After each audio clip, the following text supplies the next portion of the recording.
A lovely good morning to you, our viewers. Welcome to another exciting edition of the Camnet TV Breakfast Show of today, the 20th of September 2023. I hope you're having a lovely and beautiful morning. I'm your host, Miriam Kaimba, and of course, in studio, I'm not alone. I'm joined by my handsome. I emphasize the handsome. Wow. Afias Kaputula, good morning. Good morning, how are you? I am fine. I'm just having a positive Wednesday. I don't know about you. No, equally myself. I think it's very important to start the day on a positive note. We are hoping for the best for ourselves and also for our viewers out there this morning.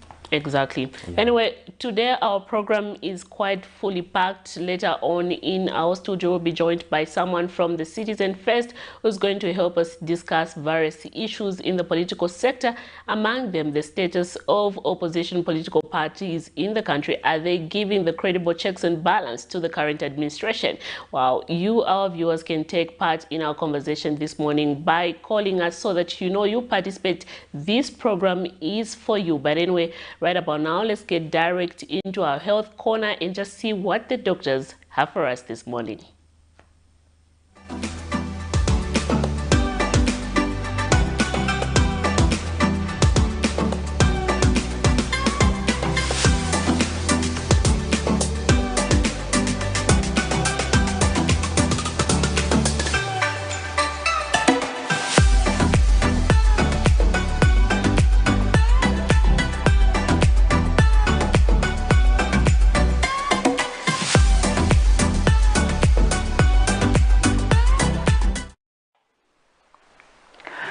Hi, good morning and welcome to the Health Corner here on the Breakfast Show.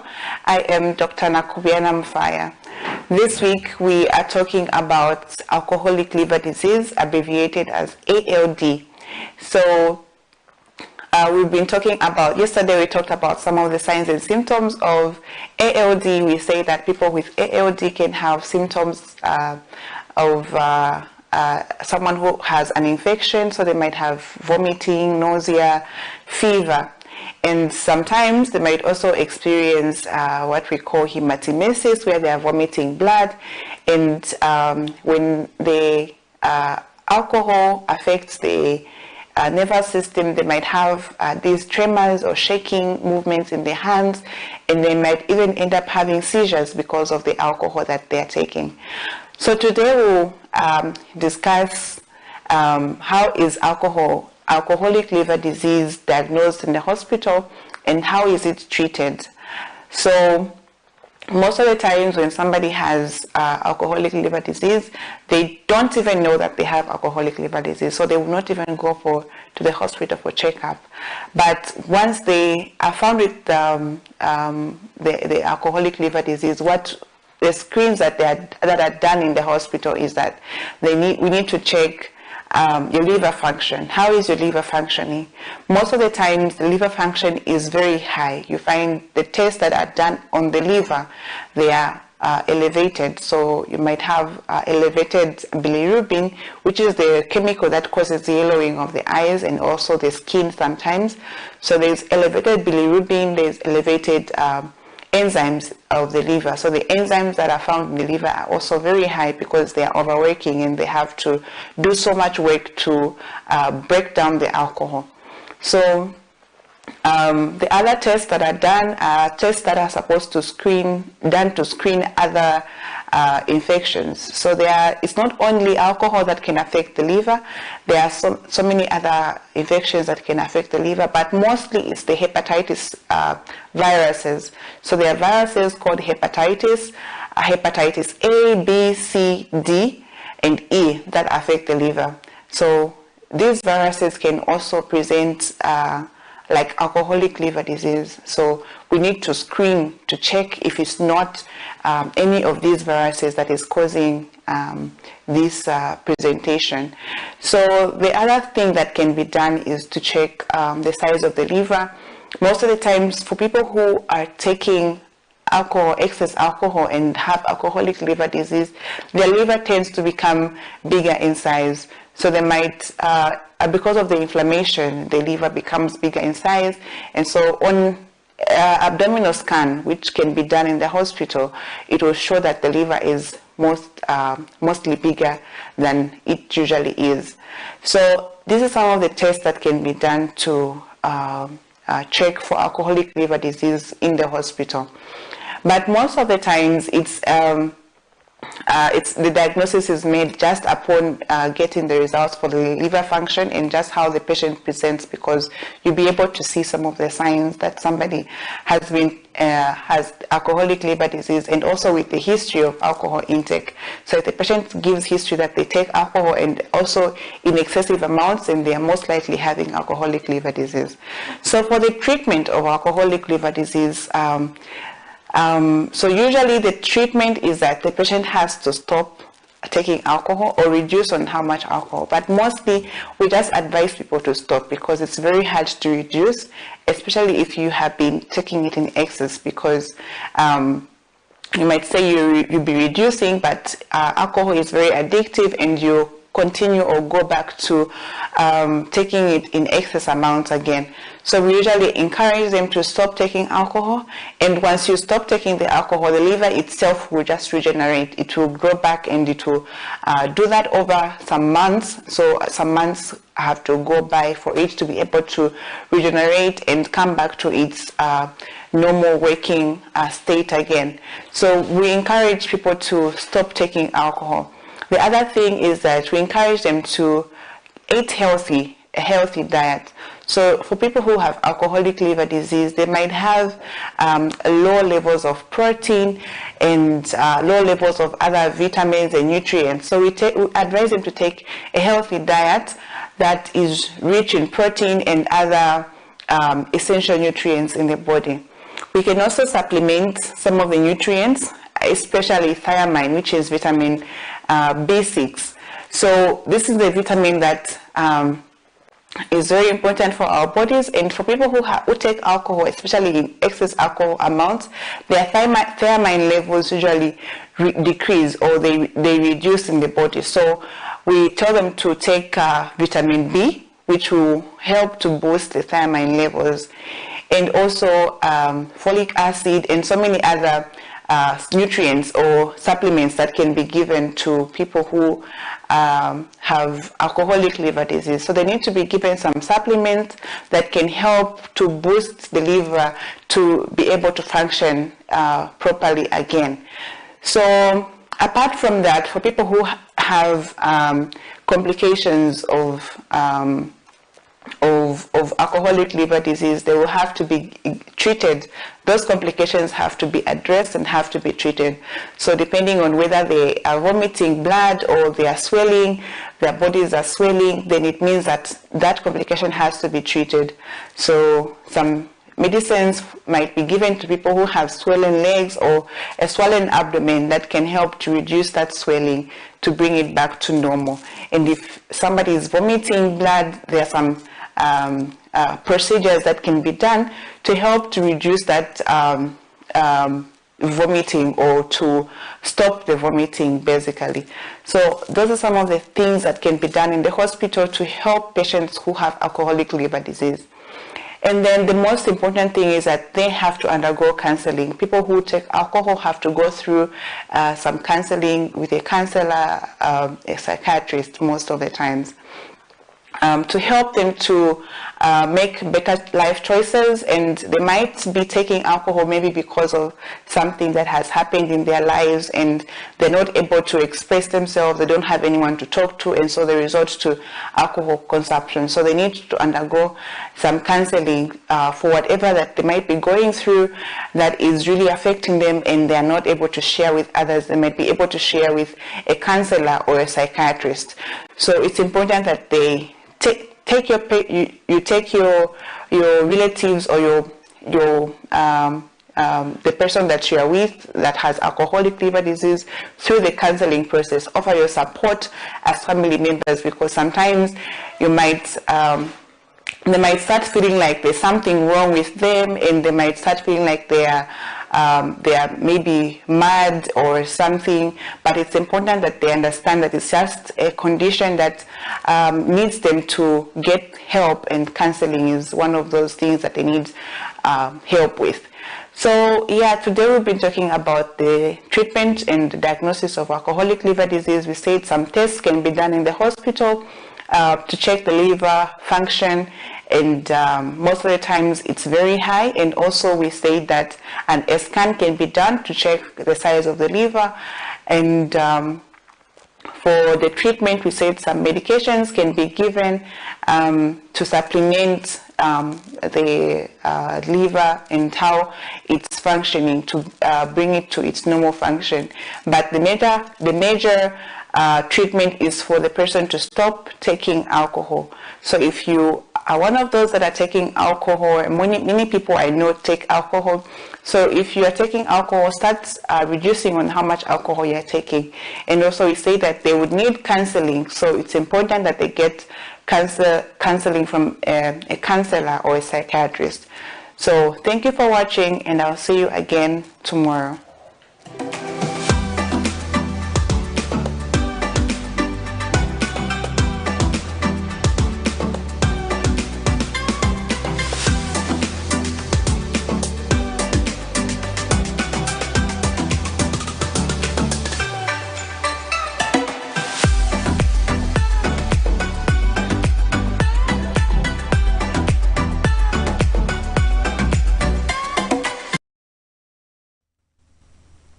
I hope you learned one or two things there on what the doctors was telling us. Quite interesting obvious there, that a lot of people continue to abuse alcohol, but they do not understand the impact that it has later on their health condition. Yeah, it's very important. Alcohol is something that is present, especially in the communities. And discussing the issue, I'm sure our viewers there have learned one or two things as regards to alcoholic liver disease and its treatment. Exactly. Anyway, right about now, let's get direct into our money market. Oh yeah. So we have the Great British Pound. They are buying at 25 kwacha 47 ngwe and selling at 25 kwacha 97 ngwe. We have the euro there buying at 21 kwacha 96 ngwe and selling at 22 kwacha 39 ngwe. We have the South African rand there buying at 1 kwacha 08 ngwe and selling at 1 kwacha 10 ngwe. We have the United States dollar there buying at wow. We have the United States dollar, they are buying at 20 kwacha 53 ngwe and selling at 20 kwacha 93 ngwe. A few cents on the selling part for it to go to 21 kwacha. And we have continued talking about on this program that when we look at the dollar, they are trading at in those ranges. We are ever concerned because of the high price of commodities that we are going to see later on our goods. Yeah, I think that is a concern, and we have seen a surging trend in terms of our currency. There hasn't been that consistency, yes, and we have seen now it is affecting the fuel prices and also just the production cost generally in the country.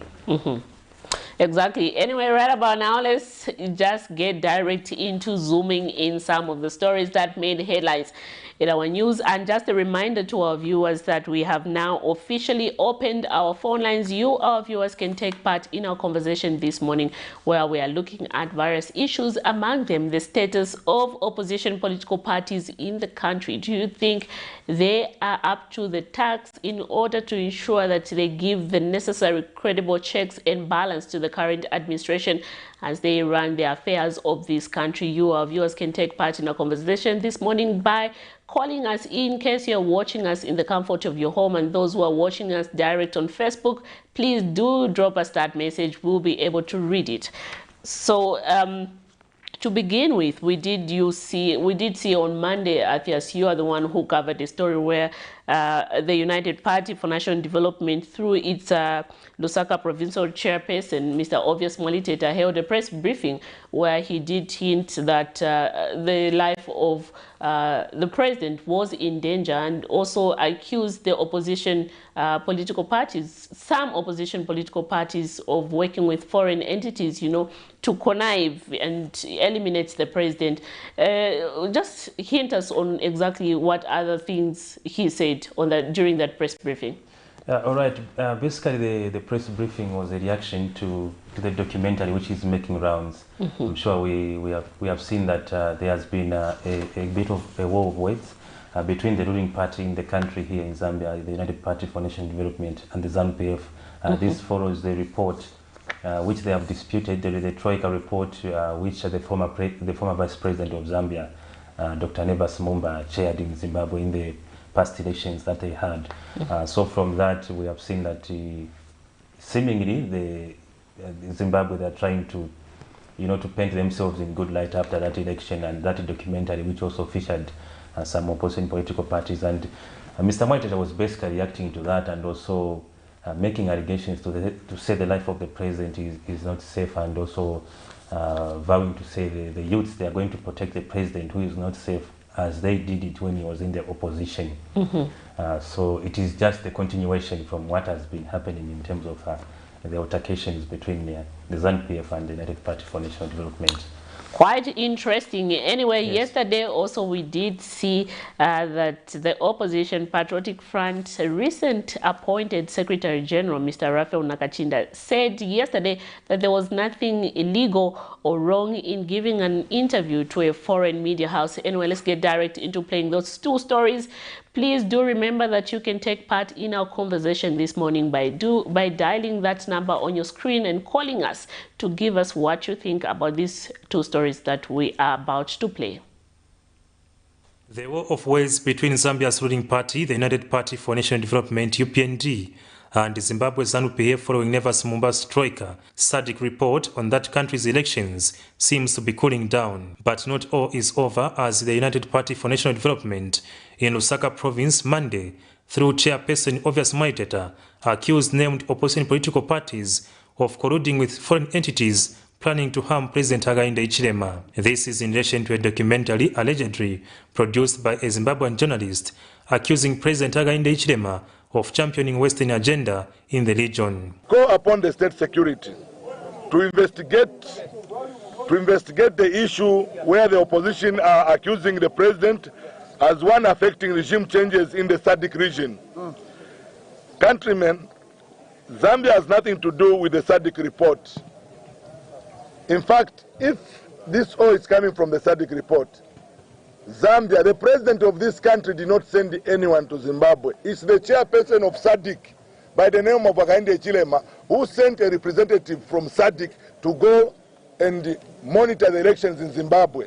Speaking during a press conference, Mr. Mwaitetha vowed to protect the president from the said ill intentions from the opposition. So I want to urge the youths that, colleagues, we need to strategize and see how best we can protect him, because we know now that our president is not safe. I don't know about what the government is going, what the Minister of Foreign Affairs, whatever, but what we are saying, this president of UPND is not safe now even to go to Mozambique. He's not safe, according to the video, even to go to Zimbabwe or South Africa. Meanwhile, some UPND youths in the province have threatened to retaliate against what they term misbehaving of some Patriotic Front members. So I want to advise them to think twice, or else they'll become crybabies. Those who think they have taken advantage of the peaceful pronouncement our president made, I think the honeymoon is now done. But Mr. Mwaitetha in response urged the youths to restrain themselves and stick to President Hakainde Hichilema's directive not to engage in violence. So that we can react. Then when we react, you see, he was just lying. This president was just lying to Zambians. You can see violence now it has started. That's what they want. Want to say, no, we are not going to do that. We are not going to allow that. For Camnet TV News, Afias Kaptula, Lusaka. The Opposition Patriotic Front have defended themselves from allegations that they are conniving with foreign forces with intention to cause issues between Zambia and Zimbabwe. Recent appointed Patriotic Front General Secretary Raphael Nakachinda says there is nothing illegal and wrong in giving an interview to a foreign media house. He says there was no false statement said in the interview, adding that the comments were not meant to cause issues between Zambia and Zimbabwe. We're not only talking to media houses, foreign media houses. We had press briefings in South Africa, press briefings in other jurisdictions, speaking about the issues at that particular time that we felt needed to be challenged. There's nothing wrong and illegal in giving an interview to a foreign media house, expressing your opinion. That's why today is a global village. What I'm saying now on social media is reaching out to many other places. On Monday, the 18th of September 2023, United Party for National Development, Lusaka Province Chairman Obvious Mwaliteta had alleged that some opposition political parties were conniving with foreign forces with intention to eliminate the president. Mr. Mwaliteta had said this when he was reacting to a documentary produced by a journalist from Zimbabwe that is making round, where opposition Patriotic Front members accusing President Hakainde Hichilema championing a neo-colonialist movement to topple liberation movement in SADC. He had also called on the police to bring all individuals who are planning ill against the president to book. To investigate the issue where the opposition are accusing the president as one affecting regime changes in the SADC region. Countrymen, Zambia has nothing to do with the SADC report.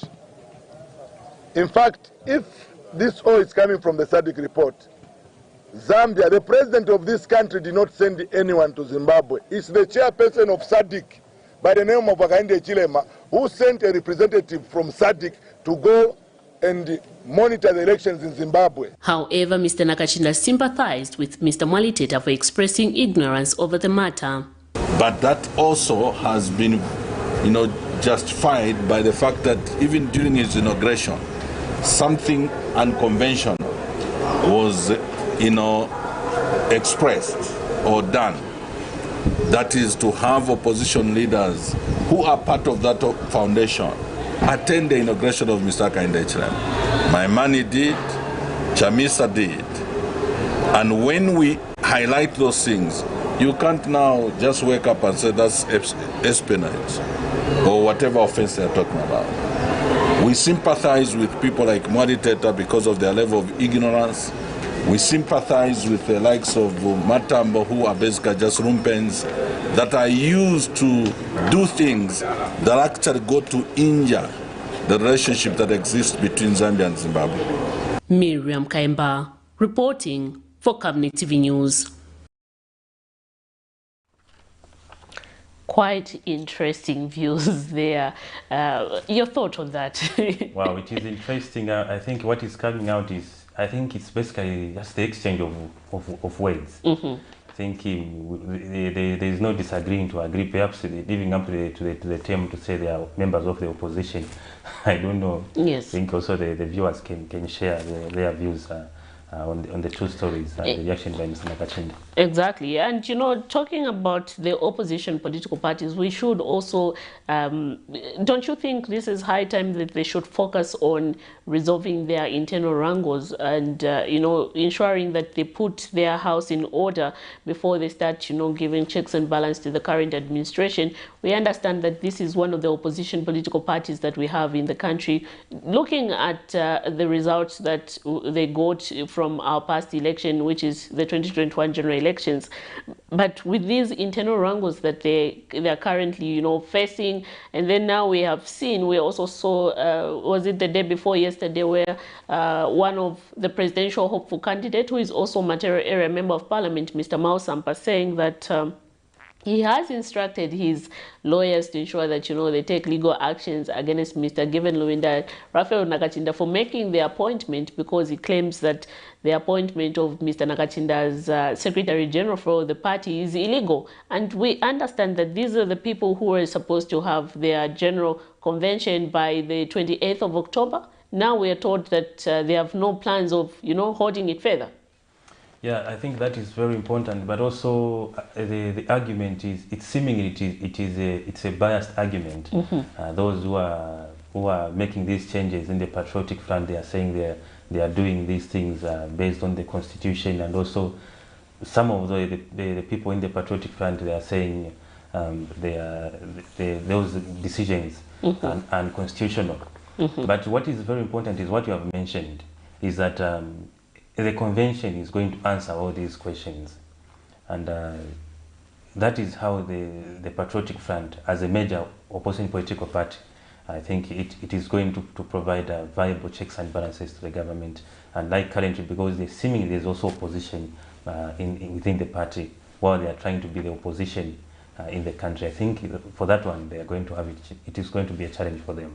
Exactly. And recently you did a story where they were talking about, you know, doubting whether they're going to have their convention on the 28th of October.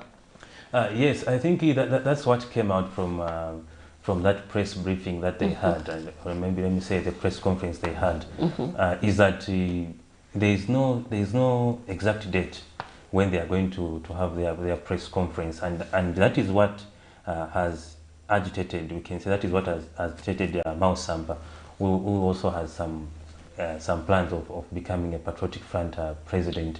So the convention, I think it's very important that they have the convention to put everything to rest, because as a country, as a democracy, as a growing democracy, opposition political parties are healthy, and especially the former ruling political parties, they should be surviving instead of what is happening in the Patriotic Front.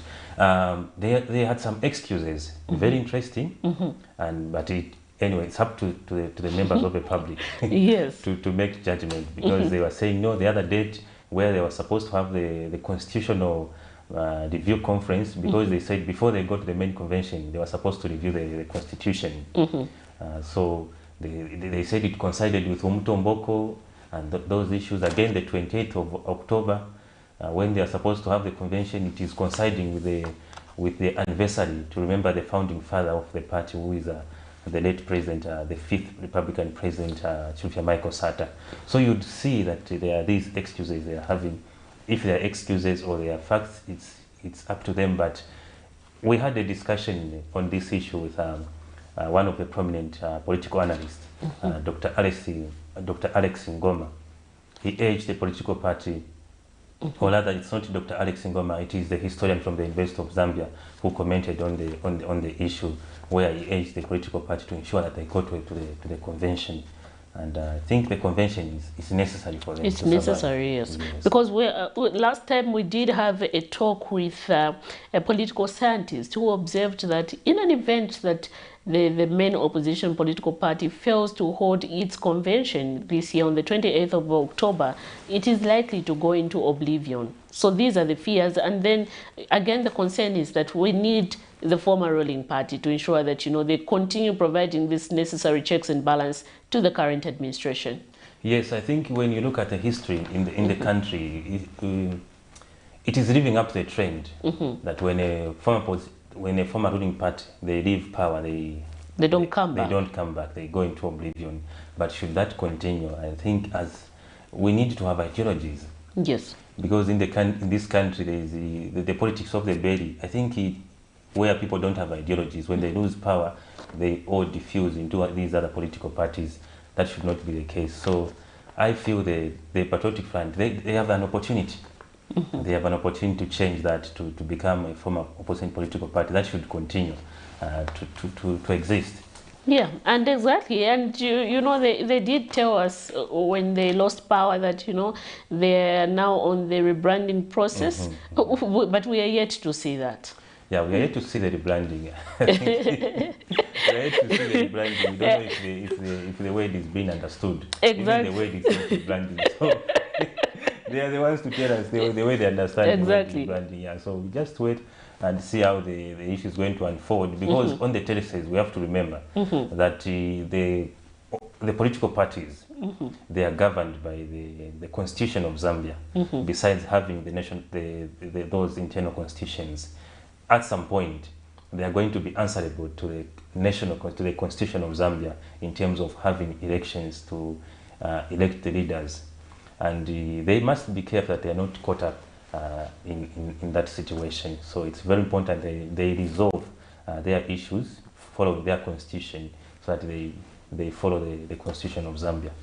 Quite interesting. Yes. You, our viewers out there, can give us your view or perspective, what you think about the status of opposition political parties in the country. Do give us a call in case you're watching us in the comfort of your home, and those who are watching us live on Facebook, please ensure that you drop that message and give us your view, what you think about this. Do we still have opposition political parties in the country which can still challenge the current administration? What are some of the stories that we have? Yeah, it's very interesting. Every day is very interesting. The story that I can start with here, yesterday in the news, we did have a story where, so one of the stories where there was a pipe burst in town. So there was a pipe burst that was caused a near flood in Lusaka Central Business District, affecting parts of Bembera Road at Duri Motors and some parts of Freedom Way. A check by Camnet News at Kulimatawa bus station found some buses parked in water and members of the public using crossings to access the area around. Kulimatawa bus station vice chairperson Christopher Nengwe told Camnet News that the water spillage had disturbed operations and called on authorities to quickly rectify the situation. Lusaka Water and Supply Sanitation Company Publications Manager Shamba Mzungu said the water spillage was caused by a construction accident which damaged one of its supply lines in the vicinity.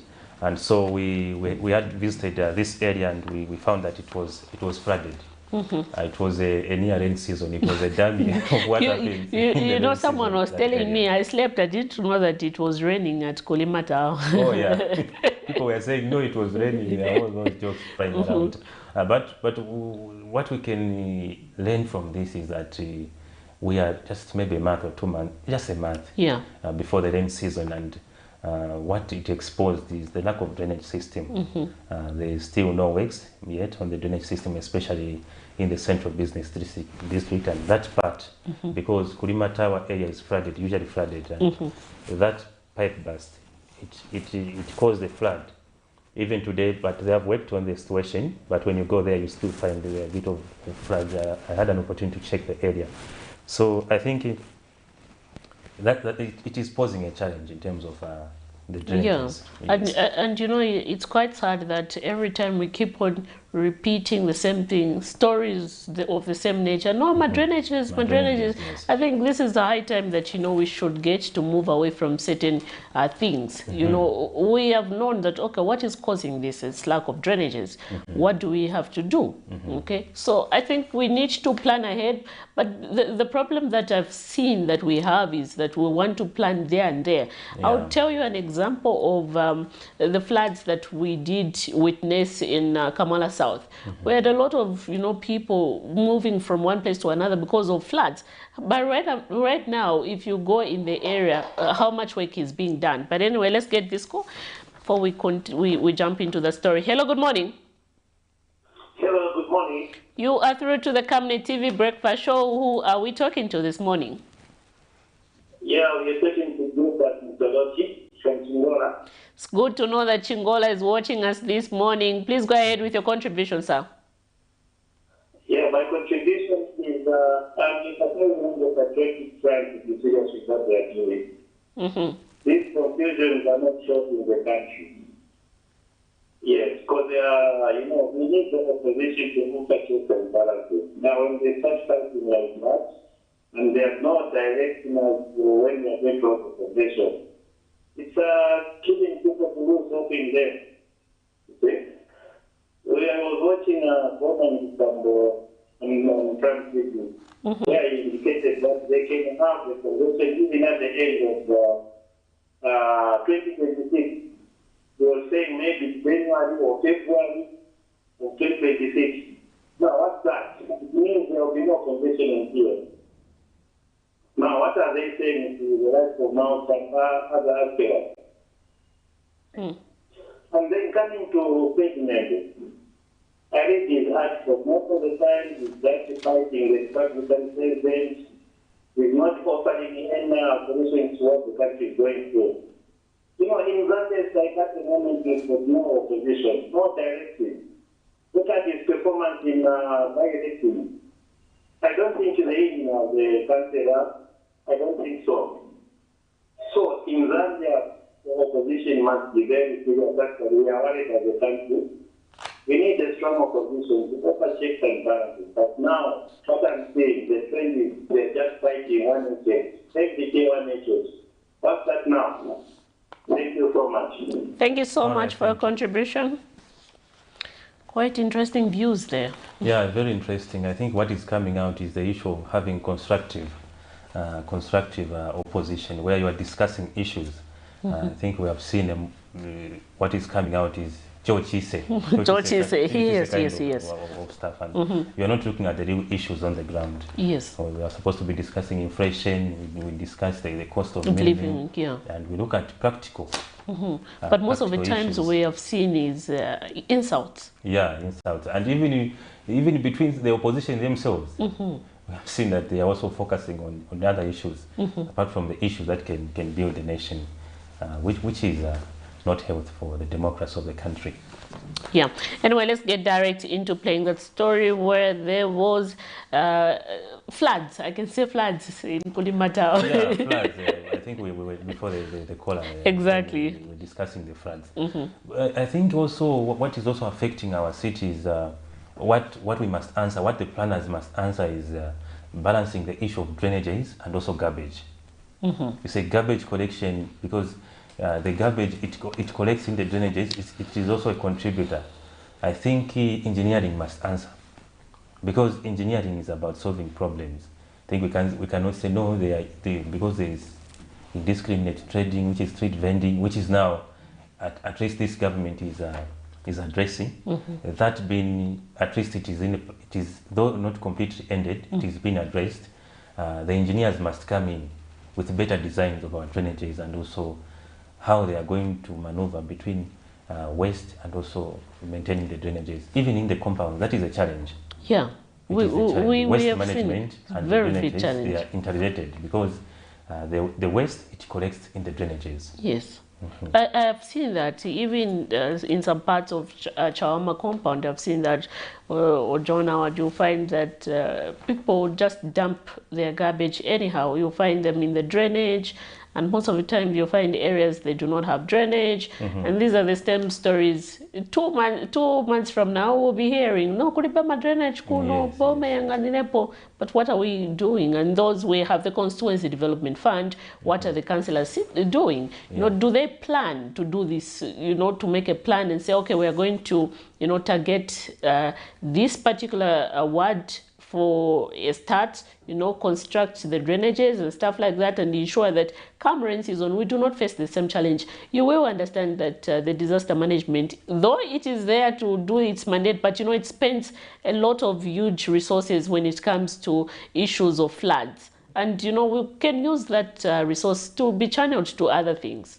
Yeah. Yes, I think in this country, what I've observed is, what can be observed, that it seems like we plan for disaster. Yes, that's in fact, that's a very good that's a very good observation. You can't be planning for a disaster.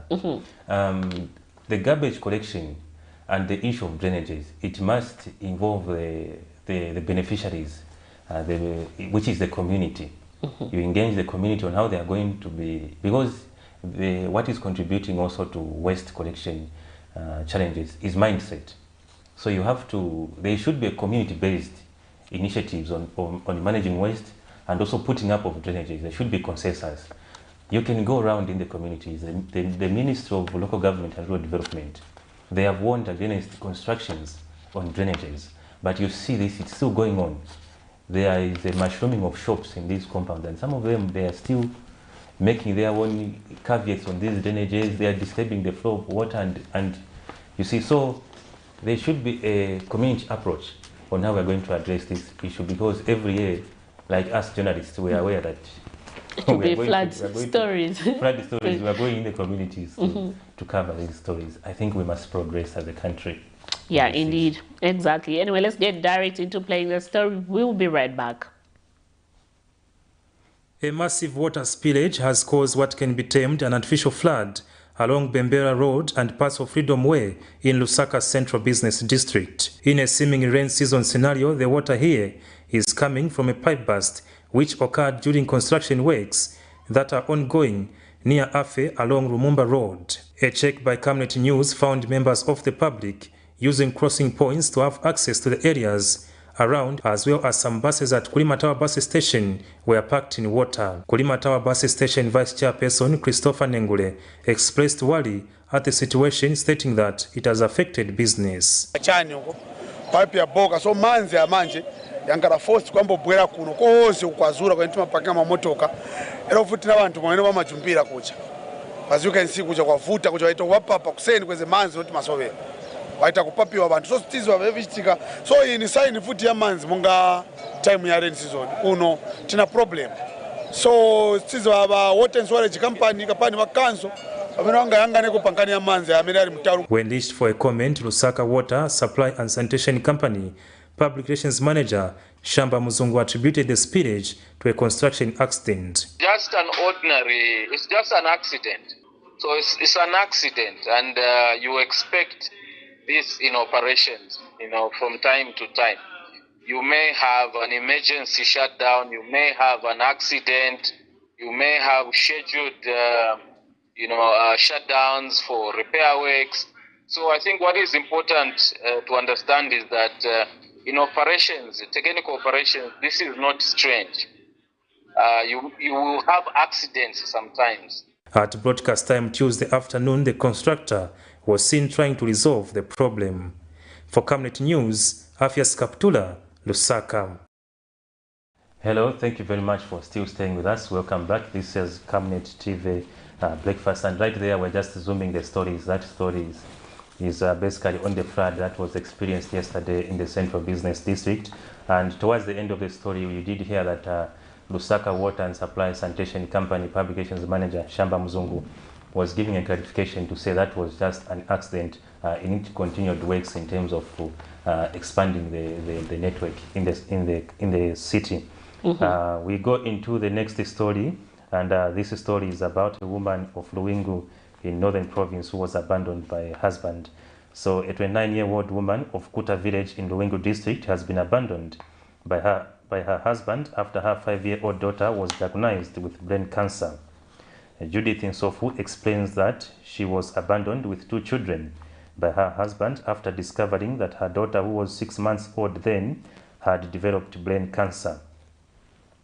Ms. Nsofu, who was recently discharged from the University Teaching Hospital UTH in Lusaka, has since appealed to well-wishers to come to her aid with taking care of the ailing daughter. The woman says she has no other sources of income to sustain her children, especially her daughter, who needs both medical and financial support. It's a quite disturbing story right here. I think especially for the husband who deserted. Yeah, these are trying moments. It's a very sad situation, very difficult situation that the family is currently in, and then you just decide to abandon your wife. And given the fact that you have a child who has cancer. Yeah, I think it's in such times when these are the question of where is the spirit of unity, of Ubuntu. It starts with the family before it spreads to the community. So if as a father, you can abandon your own child, then what about the entire rest of the community? This is quite worrisome. Yeah, it's very sad, but we hope that at the end of the day, the child will receive the necessary medical treatment. And yeah, in check, cancer can be a quite, very delicate condition. Yeah. It is stressing, and as we have, she's required every day to be with the child. To provide some care which cannot be provided by anyone else, and of course because she was with the daughter at UTH during the operations and all those things, so she has to stay home and she's unable to work, which is why she's now in the media, of course, requesting for assistance from more wishers. Anyway, let's get direct into playing the story. A mother of Luwingu district in Northern Province, 29-year-old Judith Nsofu, is in a plea for assistance after being abandoned with a daughter suffering from brain cancer by the husband. Ms. Nsofu tells Camnet News her husband left her when the daughter was 6 months old, but now life has become unbearable as she is unable to work following her daughter's operation, which has left her with an artificial eye which requires a daily wash.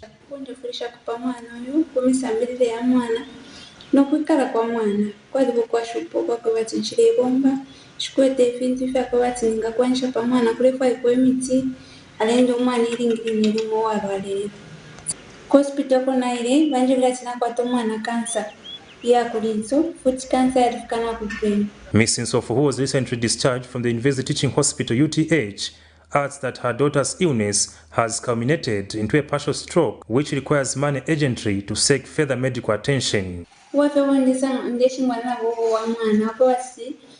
Talenda ngependa vanangwe futi tale yaku skulu futi nemilile arashupikwa arakana kulifa palo wali tale arakana so nokushito mutifingi fo ndeshupikwa kumwana yuwako batiteti mbombe mushena abantu teti njikale flimu monikile yamwana yalafuta kwa baba shibe fya mufunyeli isomo bika muso yalibe yashupa teti mushili omuntu ili ntolila fuma lefa kwa ya fuma tina kushiku kulisamfya. It can only be hoped that well-wishers or government will respond to this call and assist Ms. Nsofu, seek medical attention as well as provide for her daughter's necessities. For Camnet News, Afias Kaptula. We do send our best wishes to the child and wishing her a quick recovery there. It's quite a very sad situation that, at the age of 5, she is suffering from this condition of brain cancer. A very, very sad situation there. She's unable to go to school, and the mother there is just complaining about how things have been tough for the family after her husband allegedly abandoned her because of her child condition. Yeah. Anyway, I won't say much. Yeah, I think also the other options she can explore. I think when we follow up the stories, to her to visit the social welfare offices. Yes. In the district, because I think there can be some form of assistance. Yes, that she can receive. Yes, though the social cash transfer window is past, there can be at this point there can be some avenues of help that can be explored that side. And as we head towards the end of the year, I think there can be also options of being included on the social cash transfer list. Yeah. Yes. And I hope that she explore other means of tapping into the constituency development funds, and then just joining some of the cooperatives being formed by these women, and find herself how she can assist herself and her daughter. Yeah, there's that as well. I think there are a number of avenues she can explore on that local level. Anyway, moving forward, quite interesting. Yesterday, we did see former President Edgar Lungu threaten to petition government for breach of constitution if no appropriate amends within 48 hours will be made to uphold his freedom of movement. According to a notice of intention served to the Attorney General Tuesday, the former head of state says the government should allow his freedom of movement if it is to avoid lengthy court process action. Quite interesting. In his notice, he claims he was stopped by immigration officers from taking a trip to South Korea to attend the World Peace Summit scheduled for September 18, 2023 to September 20th, 2023. The former head of state also states that the Minister of Information, Chushi Kasanda, and the Ministry Director, Tao Kawana, issued a statement indicating that he needed the government's permission to travel. The former head of state, through his counsel Makebi Zulu, says they instituted judicial review proceedings in the High Court protesting the illegal decision of immigration officers, but the court set the September 25th for a status conference after the summit, rendering the action academic. Those are quite, it is quite an interesting story there, where we have seen now that the former head of state has given government 2 days to ensure that, his freedom of movement is not interfered with. Yeah, I think the news, it broke off over the weekend that yes, the head of state is on Saturday, when he was supposed to travel to South Korea to attend a World Peace Summit there. But we did see, him being ejected from the plane and told that he cannot proceed to the summit because he did not seek permission from cabinet there. And we did see the Ministry of Information Director Tao Kawana, as well as the Minister of Information herself, issuing, talking on this case, saying that the former head of state knows procedure because he once served as Home Affairs Minister. he should know this procedure that, you know, you need to take permission from government first before you can go ahead and, you know, proceed to other country. Quite interesting views. And again, you know, they're bearing the fact that this person was once former head of state, and, you know, if he's going to go outside of the country, they need to ensure his safety is looked into at the end of the day. Yeah. Oh yes, I think there's also legal interpretation here that should be involved, and also precedents. We see that former President Rupia Banda is the closest in mind who had faced this hurdle in terms of having difficulties to travel. And you know, the quite interesting part was that by then, when he was blocked to travel to South Africa, the former late President Rupia Banda, the Home Affairs then was the former head of state, Dr. Edgar Lungu. Yeah, very interesting. very interesting.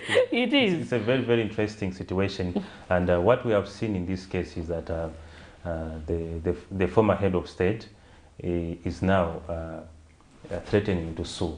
I don't know if there is such a situation where former head of state has threatened to sue over issues of travel, but after withdrawing, he has gone back to the courts. And what we are seeing is now that the argument is now based on the press briefing that Mr. Tabakawana held, justifying government's position on this matter. And the question we must be asking is that is the former president still the property of the state? And those issues and the arguments of government in this matter, I think that is what should be made clear to the members of the public. Should the president, is the president still a property of the state, and his travels should be under the watch of the current government? I think well, basically it's an interesting issue. It is. If you look at all the former head of state, you will understand that they are, you know, a government trophy, because they're currently being looked after by the government. You should understand that thing. And we understand that he's not anymore into active politics anyway, according to what he said himself. So he's under the care of government. And it's right that according to them, it's a procedure that, you know, he seek for permission before he travels. Yeah. Oh yeah. I think with that point, I think it's understandable, but it's unfortunate that there is this difference, and we hope that it is resolved amicably. Anyway, what are some of the stories that we have? I think we did see the return of Viva at the country's highest university. I must say that it came as a surprise to myself. Viva. Yes, Viva. There was a return of Vivas at the university. So following that incident, yesterday we ran a story to say police have apprehended about 10 people in connection with a riot that occurred at the University of Zambia, Unza, Monday evening. The protest is alleged to have been as a result of the cancellation of the Students' Union elections due to financial challenges. Police spokesperson Ray Amonga says the 10 people include 5 Unza students who have so far been apprehended in connection with the riots. Meanwhile, University of Zambia Student Union President Chandra Jongo has condemned the act and alleges that political interference is what has left, alleges that the riot has left properties destroyed. So we heard that story. Actually, we went to the University of Zambia. There was quite a distraction.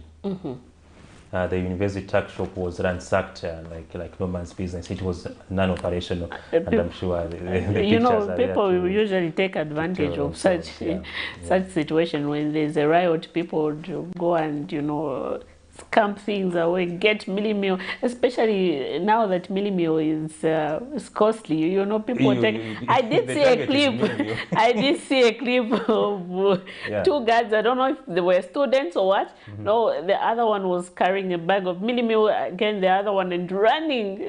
I just said, oh Lord. Quite interesting. Instead of looking at the issues, protesting, voicing out on the issue. Voicing out on the issue. You rush into. But the other concern has been, you know, this was caused by their management, and why, you know, go on the street and start, you know, causing this havoc and inconveniencing people on the road. And also I saw a video that was making round on social media where someone had his car almost destroyed because the students were busy, throwing different objects on his vehicle. It's a very worrisome situation, and students have to realize this, the damage that they cause. Okay, it's you can protest, yes, but in a calm and orderly manner. Yeah, you don't have to destroy things, and we have seen that police have made arrests on several students there.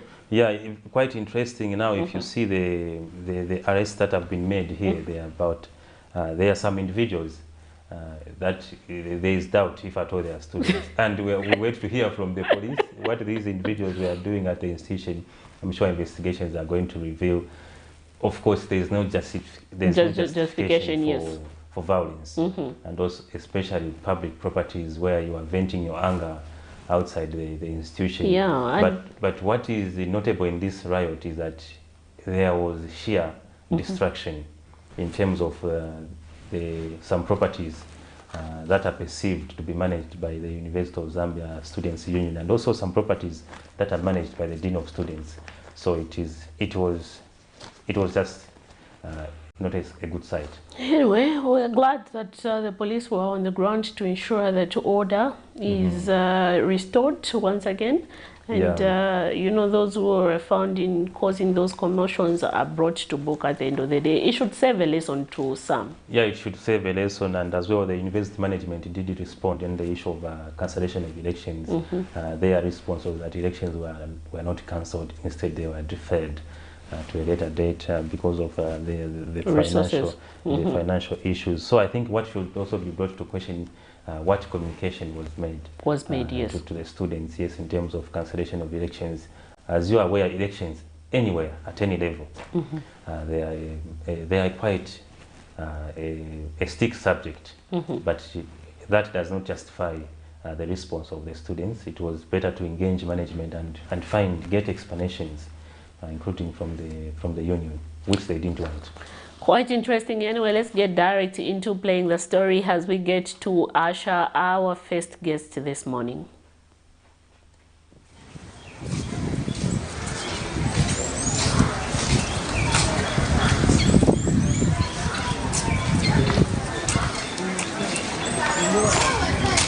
While the perception is riots are in the past now, this is what has been left after about 500 University of Zambia students took to the street and protested against the alleged cancellation of the 2023 Student Union elections. Allegations are that on Monday, 18 September 2023, the student blocked Great East Road with drums, stones, bent tires, stoned motor vehicles, and about 5 shops were broken into and assorted goods were looted within the university during the riots. Student Union President Chandra Chongo confirmed to this journalist that students were angered by the step to cancel the student elections. It's a situation of whereby we had a protest last night.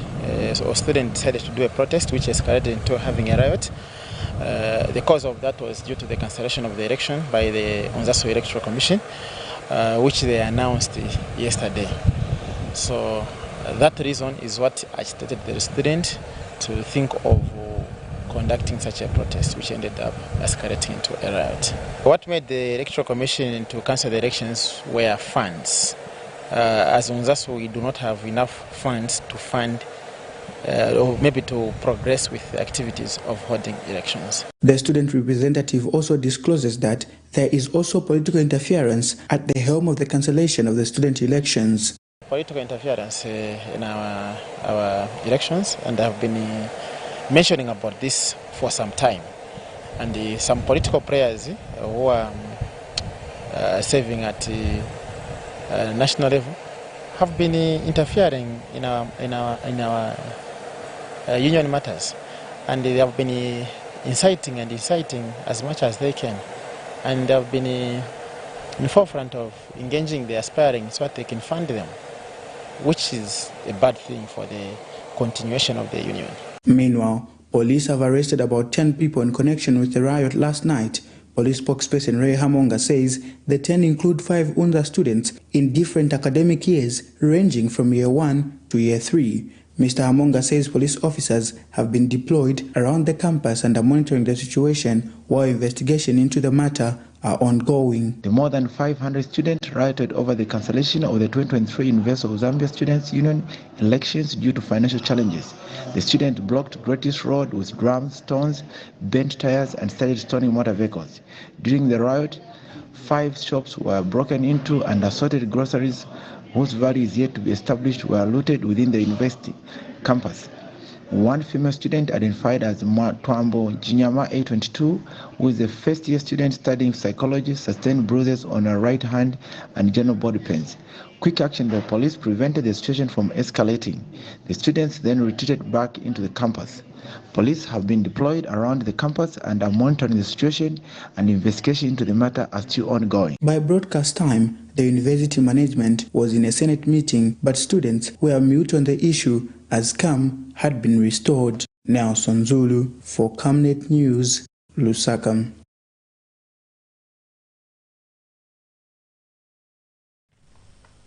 Thank you so much for still staying tuned to the Camnet TV Breakfast Show. We now transition into our interview this morning, where we are looking at the status of opposition political parties in the country. And in studio, we are joined by some officials from the Citizen First party, and among them is Mr. Melzedek Tembo, who is the Lusaka provincial chairperson, and Mr. Patrick Kalua, who is the provincial information publicity vice secretary. Good morning. Good morning, thank you. We're glad to have you on set this morning. Thank you so very much. To begin with, how is the Citizen First Party doing? Our Citizens First Party is doing so very well, and we are so very well in Kochi.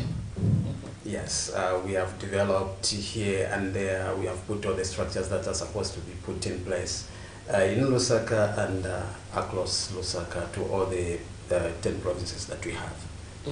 Yes.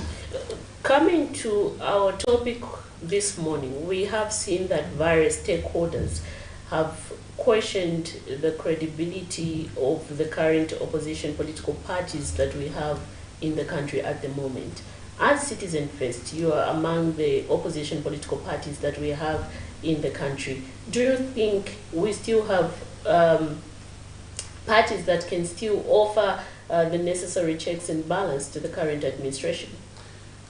Yes, we do, and maybe what I would rather say is Citizens First is not only the opposition party, but is the alternative government. That's what we are, because so far, so good, we have offered the checks and credible checks and balances to the UPND, such that even some of the policies, like we talk of the cooperatives, that is a copy and paste from Citizens First. So I feel the stakeholders that are saying they don't have, or rather we don't have credible opposition parties, they are misleading, or maybe something is misplaced somewhere. Because Citizen First is there, and we are doing all what we can to ensure that the government in place, the UPND government, is given credible checks and balances. In fact, we have said they are not there, but we are there, offering them a direction in which they are supposed to go, to which effect some of the policies that we have in Citizen First, the UPND have copied. I would give you a recent happening of the French ambassador. Yes, we did that, we advocated, and then how would the stakeholders come and say, no, we are not offering checks and balances? And the government responded, knowing that they are knowing that Citizen First is there, and they need to respond to the needs of the people and that of the citizens. All right, maybe perhaps we can look at the growth. We look at CF is a new political party. Post 2021 general elections, we see that they're coming up. You are a provincial chairperson from Lusaka province. How is basically the growth of the party in Lusaka province? Yeah, as I said, that you know, Citizens First is a dear to the people of Lusaka, and we are growing at a faster rate. I will tell you that of all the districts that are in Lusaka, we have managed to put up the structures. We have the structures at district level, we have structures at constituency level, and then the constituencies are working on wards, branches, and all that. So, Citizen First in Lusaka, the other time I was at Millennium, I said we have taken over Lusaka. owing to the fact that UPND is diminishing and PF is not doing so good. So all the members, the support that we are receiving from PF, we are receiving from the UPND members joining us, is so very overwhelming, and we are in the right direction. Lusaka, we have taken over. Maybe you can add your view there, Mr. Kalu.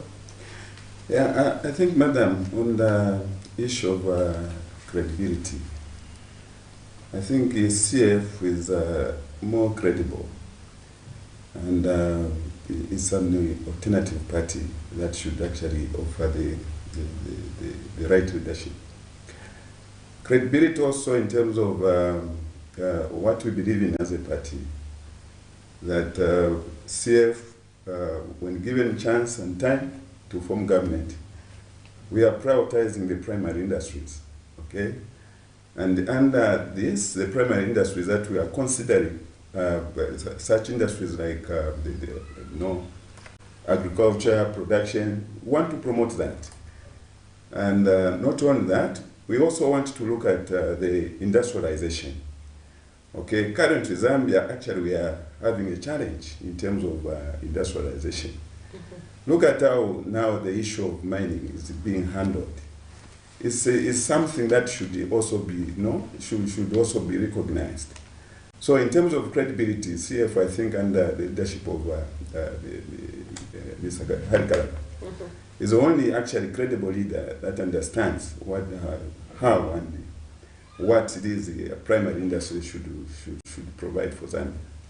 So I think in terms of credibility, we are there as a party. Yeah.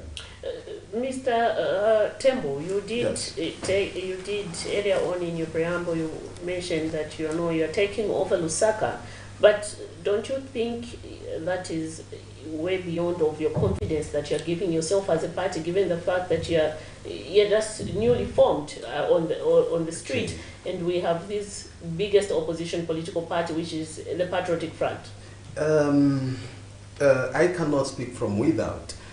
Whenever I voice out, I'm talking from what is happening on the ground. So what is happening on the ground is what I'm here talking about.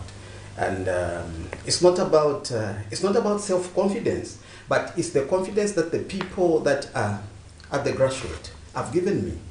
There is that assurance. The membership is growing day in, day out. In all the districts that we have in Lusaka province, in all the constituencies that we have in Lusaka province. As we were coming here, I had an interaction where someone said, even those stakeholders that are saying we don't have credible opposition parties and the like, then they are insulting themselves. It's more or less like we are insulting ourselves, as if Hakainde or the UPND administration and the leadership is the alpha and the omega for Zambia, which is not the fact. We have the leadership, the likes of him, the likes of our president, and the likes of myself, because it's not purporting that we have taken over Lusaka, but that's the fact. Yes, very confident about that. We have taken over Lusaka, and come 2026, we are winning. I think we'd also like to get your perspective on current affairs issues that are obtaining in the country. We have seen that there is a discussion where some opposing political parties accusing the president of being a puppet. Do you think that is the agenda of the country? Is that our agenda as a country? That should be the agenda for the opposition in this country? I don't see that to be an accusation, because our president is a dear to the Western world. Let's look at the economy now, or rather the cost of living that we have now. What is it that has caused this to go this far? It's because. Mr. Tembo, just hold your thoughts. Let us speak this call. Hello, good morning. Hello, good morning. Hello, good morning, madam. You are through to the Camnet TV Breakfast Show. Who are we talking to?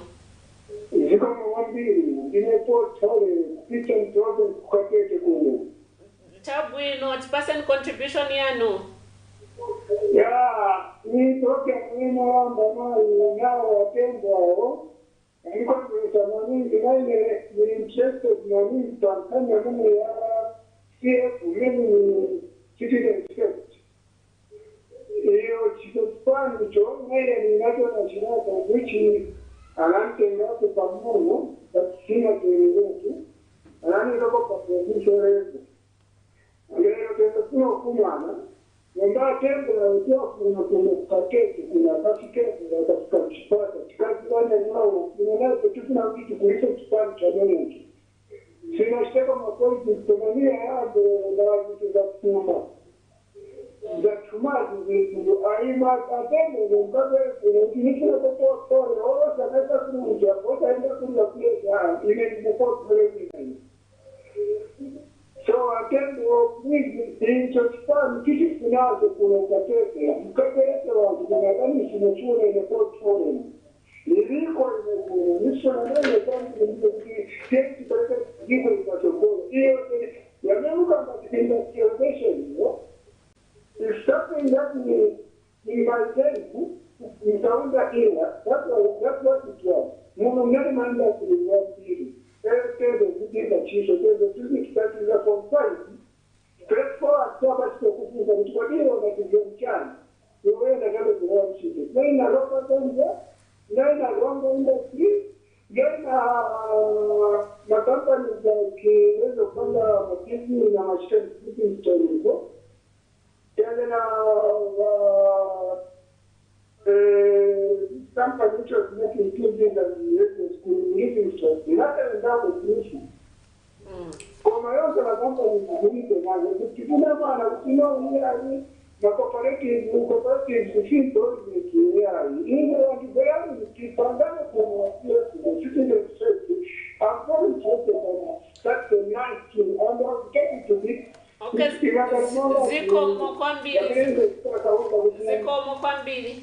Mokwambili, we have to cut you short apparently, but we appreciate and acknowledge your contribution there. Earlier on, before we went into picking that call, you were talking about, you as the opposition giving your views in terms of current affairs, and most of the times we have seen that you have accused the current administration of being a puppet to the West. Don't you think these are just petty concerns that we shouldn't be focused on, because we have major other issues that we should be looking at, like the cost of living and so on and so forth? Thank you so very much. I said this is not an accusation, but it's a fact that is there, and that is what our president is a dear to the Western world than he is a dear to the Zambians. Because of the same, that is one more reason he, or rather this government, has failed to arrest the economy or the cost of living. So it's a dear. Immediately they were ushered, immediately they came into power, what did they do first? They had to give away the mining industry a tax-free holiday for 5 years. What is that? What have we benefited as Zambians from the time that we ushered the UPND? You agree with me, even Kalua here will agree with me that we have never been to the honeymoon. We have not enjoyed it from the time that we were ushered. They were ushered into government. So it is a dear. But don't you think most of the times would want to argue that we need foreign investors? So if you say he's a puppet to the West, don't you think that's a very unfair statement to use? Because we still need foreign investors, investment as a country. Yes, we need investors, but how do we relate with them? Let it be 50-50. Let it be a winning goal. This one wins, the other one wins. Not in a situation where you are one-sided. So it has to be a win-win situation. I think just the way you said you're one-sided. Yes. I think you saw the president making a visit to China. Okay. One of his length visits out of the country. Don't you think that has answered your perception that we are the president is a puppet to the West? We might look at it to have answered that. For me, I don't look at it that way, because just that visit, it may have attracted other factors that you and me may not see beyond this, because China and America, they are not very good friends, that you agree with me, and our president has been so very much on the Western side. And the other thing that I would want to bring into context here is the fact that the Western world, they don't take betrayal like a pet issue. They take it so seriously. And just a mere visit to China, it would have signaled something which will again put Zambia in security issues.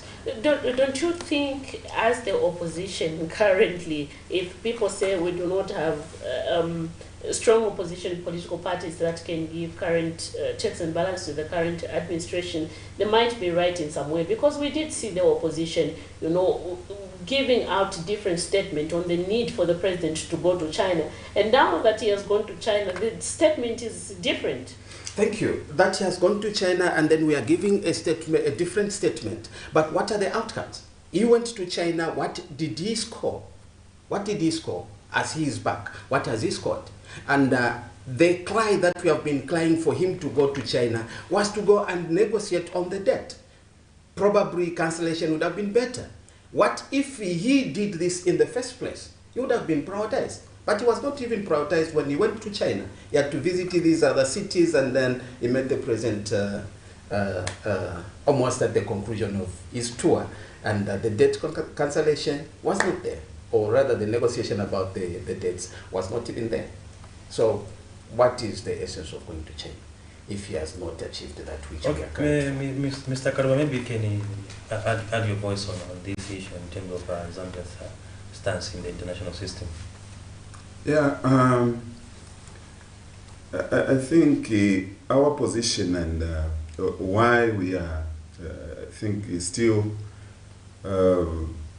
accusing the ruling party as Western puppet is that we are looking at certain conditionalities, certain things like issues of fuel, issues of, I think, the exchange rate, and just that, because these are issues that are being determined, okay, by the IMF and those lenders of the monies that we receive as a nation. And no matter how, we as citizens, no matter how we cry, how severe this economy is, the owners of the money will still determine, will still command and direct us on how to run this economy. So Western puppet is something that has been determined by the owners, and these are the West. Okay? So Zambia, we are having this critical issues to do with the basic needs, which are so eminent and which are actually affecting the masses, the poor people in Zambia. And if we compare between, we try to do the cross-examination, compare the ruling party and the previous regime under the PF government. Mr. Kalua, just hold your thoughts there. Hello, good morning. Good morning. You are through to the Camnet TV Breakfast Show. Who are we talking to this morning? You are talking to us. I don't say TV. It's Chipata. It's good to know that Chipata is watching us this morning. Please go ahead with your contribution, sir. Oh, we seem to lose that caller, but please do call us back and get interacted with us this morning. We are looking at the status of opposition political parties in the country, and in studio we are joined by officials from the Citizen First Party. Please go ahead with your contribution. Yes, we are still arguing, and our position is that such issues, if we talk of the area of agriculture, okay, the agricultural sector, no matter how people have cried, the cost of fertilizer inputs, agricultural inputs are too high. People have cried, but the government are still adamant. The government is still deaf. It can't hear, listen to this. And if we compare how these issues were handled by the previous regime, previous government, the agricultural sector was heavily and highly subsidized. Fuel was highly subsidized. And what has gone wrong with the current leadership? Why shouldn't they listen to the cries of the people? Why should the cost of production be so high? As we are talking now, the price of fertilizer, for example, urea is above 1,000 kwacha. And if you look at that, in our view and our thinking that this whole process is being actually directed by the people, that is the West, who are determining actually how we should behave, how we should live. So I think as a party, as CF, we are still arguing to say if leadership can't listen, if leadership can't listen to the cries, the issues that affect the people, then there must be the hidden agenda, the hidden hand that controls whatever is happening in Zambia. And that is where actually the accusation is coming from. So Western puppet, yes, is a situation where leaders give in to the West, and everything being controlled by the West, everything being determined by the West. And here we are left with nothing actually. So we don't have actually the responsible leadership that actually will give us a direction. Talking about responsible leaders, let us come to this. The United Party for National Development have clocked 2 years in office and have, jotted down some of the things that they have achieved within their 2 years in office, among them the recruitment of health workers. Now we're about to see another recruitment of teachers, which is about 4,500 recruitment of teachers. We have the increase of the Constituency Development Fund, and we have seen that a lot of people have been advised to form cooperatives and top into these funds. But anyway, before I get to finish my question there, let's get to pick this call. Hello, good morning. Good morning, Fiona. Fine, thank you. You're through to the Camnet TV Breakfast Show. Who are we talking to this morning? You are talking to LJ TV, Chipata. It's good to know that Chipata is watching us. Please go ahead with your contribution, sir. Thank you, sir. Thank you, madam. Mine is an observation. From the time when we entered into Mount Patisi, there has been nobody that has been in power that has actually accepted to be checked on. And I urge UPND to give a way for the opposition to actually check them. Because when I was voting, I thought that it was going to give us a different way of doing checks and balances. Because I believe that they have been in opposition for too long, and they saw the challenge that they were facing as an opposition. Thank you. That's my contribution. Thank you so much for your contribution. Like I was saying before you respond to his contribution, that during their 2 years in office, the United Party for National Development have jotted down some of the success that they have achieved. Recruitment of health workers, recruitment of teachers. Now there's another recruitment of 4,500 teachers. The recruitment is supposed to start today. What do you have to say about that? Yeah, I think on the issue of recruitment, yes, we acknowledge that the ruling party has created such chances and opportunities for employment.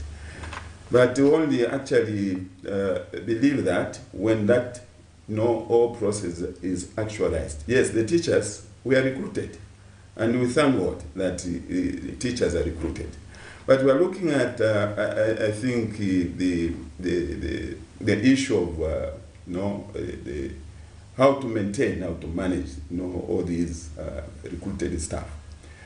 Okay, it's like in our view that a problem was created in order to solve a problem. What we mean is that teachers are recruited, but what about the salaries? How are the salaries? Okay, and how is it related to, how is the wage bill, the salary is going to affect now the national budget? Okay, how much percentage is the wage bill? How much percentage is given to the workers?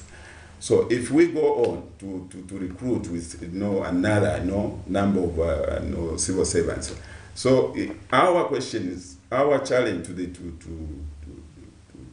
ruling party is that how is the budget going to be designed to meet all these recruitments? It's a good idea, but we want to see how best they are going to manage the workers, how best they are going to manage the civil servants, how best they are going to meet the conditions and conditions of the workers. How are they going to improve the working environments? If it is the education sector, how are they going to manage the classroom, the teacher-pupil ratio? What about the equipments in our schools? Have they created actually a solution to these problems? So it's a good idea. Excuse me, sorry to cut you just there. So you are concerned about the management. So in terms of, I'm thinking that they should start from somewhere. Now they have employed the teachers. They are doing these changes. What would you rather them do?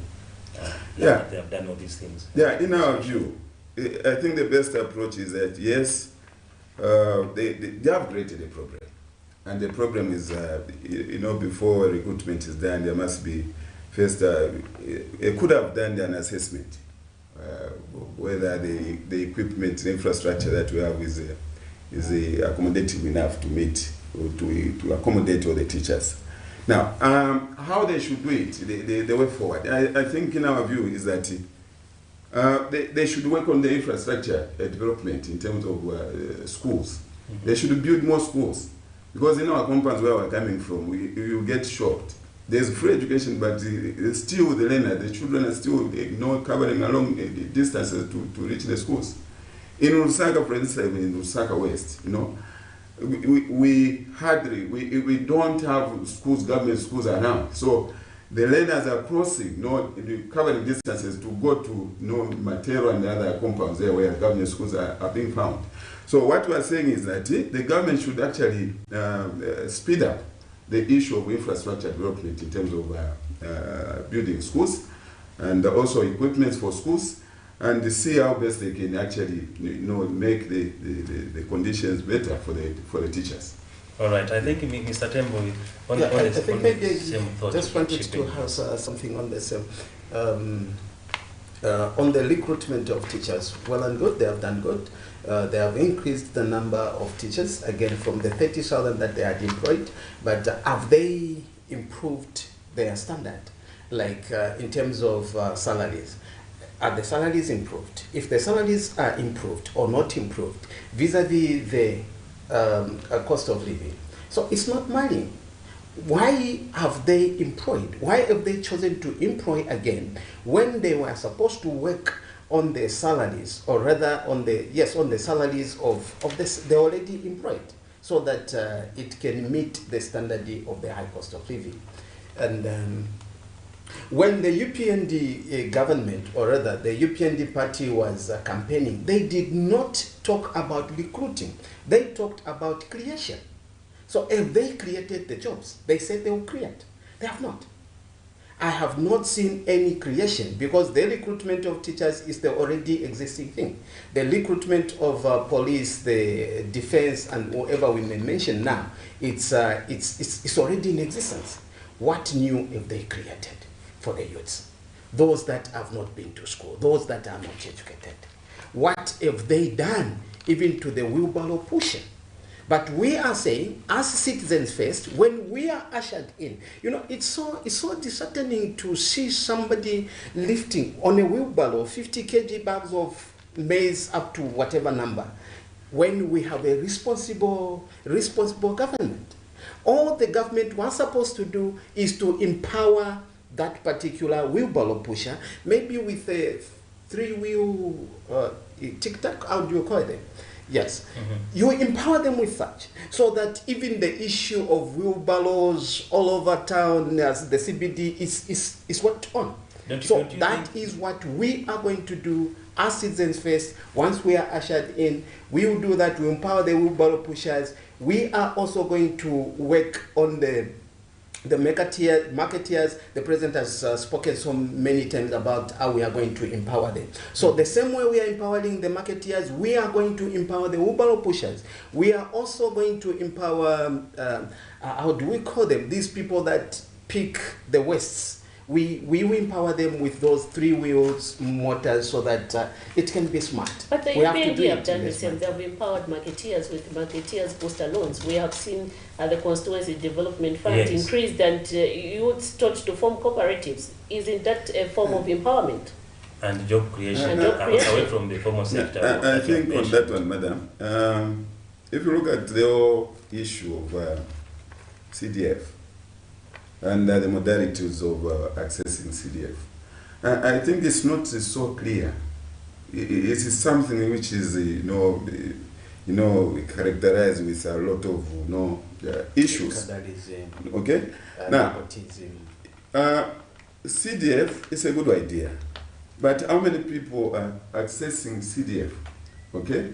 And how is this CDF being dispersed? How is it trickling down to the communities?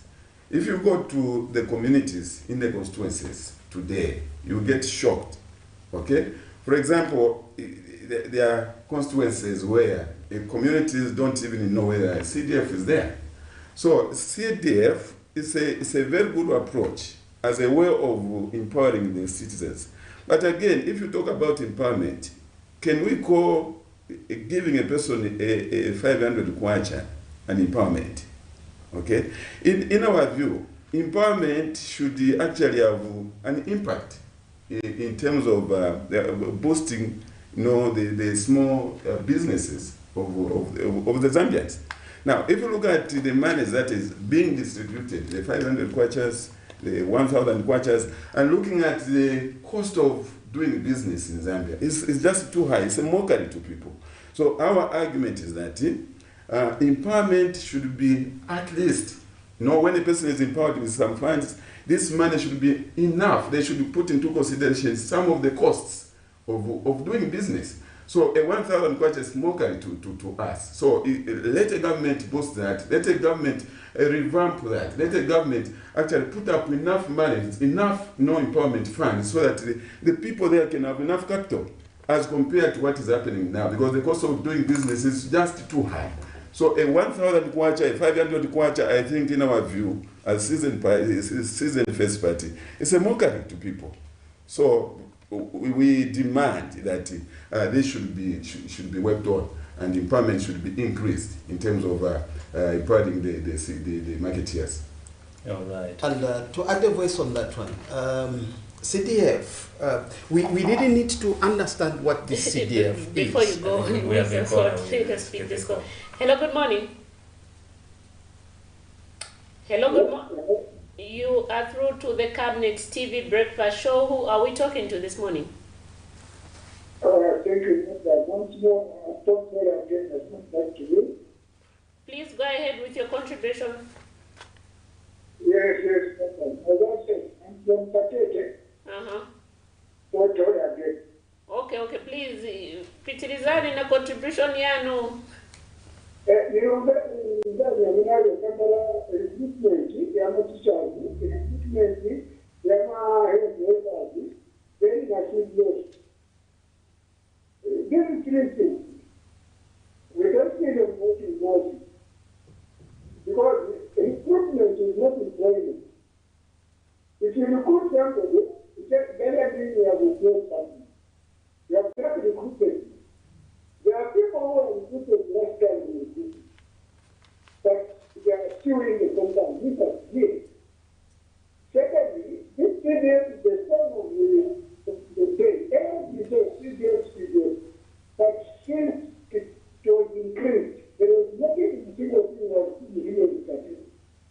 So, in the test, you can announce that because of the recruitment organization or recruitment organization. These things are better. You need to recruit my message. So I have to actually try to work on quality around you. The teacher really knows some story ahead. But in other organizations, my teachers, like my new one, is a good thing. I mean, that's correct. I need to do. I don't want to say two. I mean, I'm going to talk about the other people. You can only look at their recruitment. What are you trying to compare now? One time of attending the because two things that we are training students. people of Zambia. In our state, the citizens can't anymore. Any government, Thank you so much. I'll have to cut you short. Thank you so much. Thank you so much. Maybe just under a minute, maybe you can acknowledge his contribution there on Satole. Wawa tionga ziko mukutimva uko kukatete. And timirira nampamvu stiza shaking ayai. We are standing, and whenever our party is coming there, you have party officials there in Katete already. But if you need our presence, we'll definitely come. But Watu, Waliko, Uko, Katete, Eastern Province, there is our Darlington there. If allowed, I'll be able to share the number for our provincial chairperson there, Darlington there. And Tia Mikila, keep supporting us, and Kuribe Vamene Vachita want for sure, because Watinama Vapaka. Vonse Vamene Wanatiuza Kuribe na Nguchimozi Chamene Vakwanilisa Kuchita. Yes, coming back to, where was I? The CDF. CDF, yes. I was saying this CDF is somehow misplaced, because this, if my own understanding or everybody's understanding, is Constituency Development Fund. In this CDF, there is no empowerment, because this money is intended to develop the constituents. That's how it's supposed to be, to supplement on what the central government is doing already.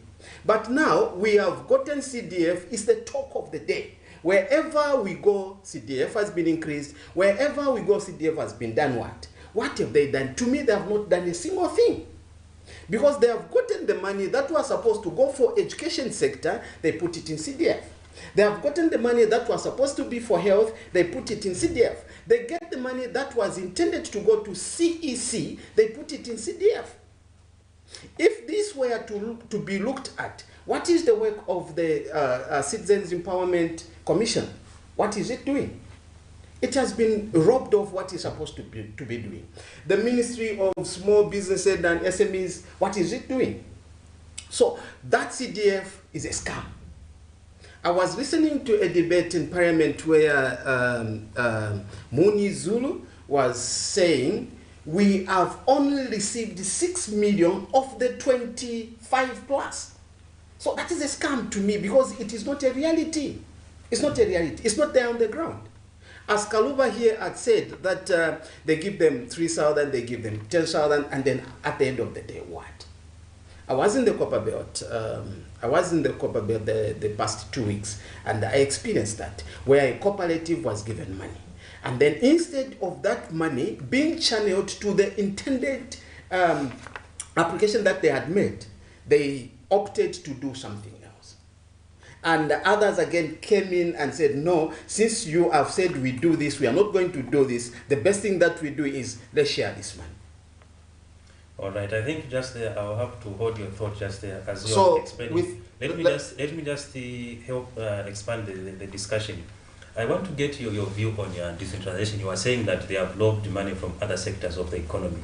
We do understand that the idea of increasing the Constituency Development Fund is to devolve the powers of central government to the people. We have seen that under CDF, they have included education, they have included also empowerment to ensure that the people on the ground they make decisions. As you are explaining, and we're heading towards the end of the program, I want you also to give us a perspective on how decentralization is viewed in CF. Okay. This CDF that we are talking about, I was saying they have robbed money from here. You know, where it is so bad is where all the monies are being termed to be for CDF. That is where we are saying this is a constituency development fund. And if this decentralization is to work, can we see a system that is going to allow the participation of all the people at grassroots level? A thing that us, as citizens first, we are going to do. Because we are going to have a desk at every juncture where this money is supposed to work. Not just to say, no, tatenga tu kwacha tapasa uyu, then cooperative, formal employment, then what? A thing that is not happening. We want a system that will see these things working out. And Citizens First has that system, and it is going to work. Because we have proved that through our structures, and it is working out. Yeah, so it's the route that we are going to take. Just to wind up, Mr. Kalua, you can just give us your concluding remarks as well as Mr. Tembo. Yes, thank you so very much. I think in our closing remarks, we want to appeal to the Zambians that Mr. Kalua is the only alternative for now. We have what we believe in as our party manifesto. We want to prioritize the primary industries, such as mining should be given a priority, agriculture should be given a priority, tourism should be given a priority, and this industrialization. You remember, Zambia only recorded industrialization during Kaunda era, when we had actually industries almost in every province. And when these governments came through, they killed all such, those industries. So in CF, we are saying we are going to revamp that, so that these primary industries will support now the secondary, sectors such as education and these other social sectors. Okay, Mr. Tembo, you can conclude, and also just in a minute also highlight just some of the key areas we're focusing on as a chairperson for CF in Lusaka province. To all the citizens across the country, we are appealing to you that give us this opportunity to bring back Zambia to the old self it was, an industrialized Zambia, better industrialized Zambia for the Zambians, as we are going to consider the Citizens First. And for that to come into being, it is being championed by us, the leadership, under the leadership of Ahali Kalaba, who is the president for Citizens First. And we are going to do that. We are not going to fail. And to all the districts, to all the people that are in Lusaka province, please feel free to come through our office, then we'll be able to work hand in hand with you as we are doing that. I don't know if I can give out my number. No. We'll sure I can do that for security concerns. Thank you so very much. Thank you so very much. I think we are coming to the end of the show, Medium. I think it has been an awesome show, especially to our viewers. Hope you have gotten one or two things. We have a number of issues from politics and also the CF team that has been discussing their party and also national issues in the studio. It has been an awesome show. I think what we can talk about as we go is that there is a daily water supply program during the shutdown of Ilonda 1 by the Lusaka Water and Supply and Sanitation Company in Lusaka. So I think as members of the public, you should keep that in mind as you go on with your daily activities.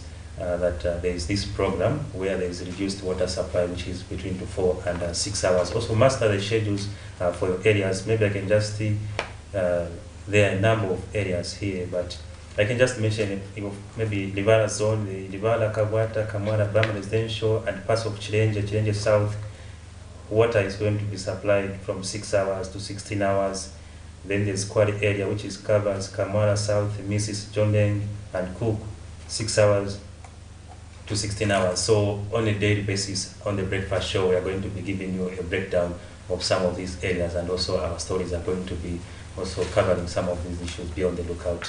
Medium, you wait. Exactly. Anyway, this is where we come to the end of our program this morning. We had a quite fruitful discussion with officials from the Citizen First Party, which is Mr. Melzedek Tembo, who is the Citizen First Lusaka Provincial Chairperson, and Mr. Patrick Kalua, who is the Provincial Information Publicity Vice Secretary. We're looking at status of opposition political parties among various current affairs issues that are happening in the country. But do keep staying tuned to the Camnet TV Breakfast Show, and join Nelson Zulu at 12 hours on the lunchtime cafe, as he brings you some of the interesting things that he's going to be looking at. For now, me, Miriam Kaimba, it's bye-bye and stay blessed.